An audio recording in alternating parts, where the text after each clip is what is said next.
మండలం దేశపాత్రుడిపాలెం గ్రామంలో ఇంటింటికి కూటమి ప్రభుత్వం కార్యక్రమం ఘనంగా నిర్వహించారు.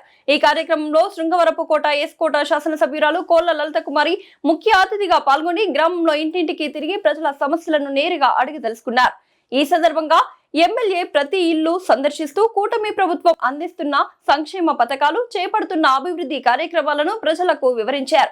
స్థానికుల నుంచి పలు సమస్యలపై వినతులు స్వీకరించి వాటిని త్వరితగతిన పరిష్కరించాలని సంబంధిత అధికారులను ఆదేశించారు. ముఖ్యంగా తాగునీరు, డ్రైనేజు, రహదారుల వంటి మౌలిక వసతుల కల్పనకు ప్రాధాన్యత ఇస్తామని హామీ ఇచ్చారు. ప్రజా సమస్యల పరిష్కారమే కూటమి ప్రభుత్వ ప్రాథమిక లక్ష్యమని, అర్హులైన ప్రతి ఒక్కరికి సంక్షేమ ఫలాలు అందేలా క్షేత్రస్థాయిలో నిరంతరం కృషి చేస్తామని ఎమ్మెల్యే లలిత కుమారి తెలిపారు.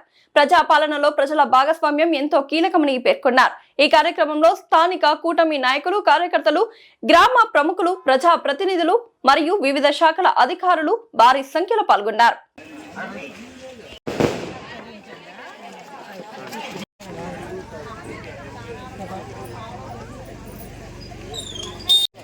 కూటమి తమ్ముళ్ళు మీ అందరూ ఈ తోవ నేను అమ్మకు మాటేస్తానని మీరు చిన్న షెడ్ వేసి పెట్టాలి.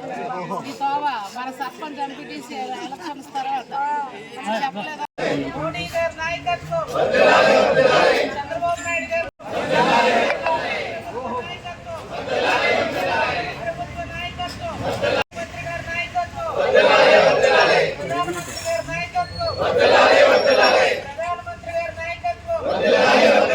ప్రతి ఒక్కరికి ఇంట్లో ఎంతమంది పిల్లలు ఉంటే అంతమందికి కూడా 15,000 రూపాయలు చెప్పి, అలాగే ఇక్కడ కూడా ఎంతో మంది ఉత్సాహవంతులు యువకులు ఉన్నారు. యువకులకు, మహిళలకు, పత్రికా ప్రజలందరూ కూడా నమస్కారం తెలియజేసుకుంటూ, మనకు తెలుసు 2 నెలల క్రితం గత ప్రభుత్వంలో మన రాష్ట్రం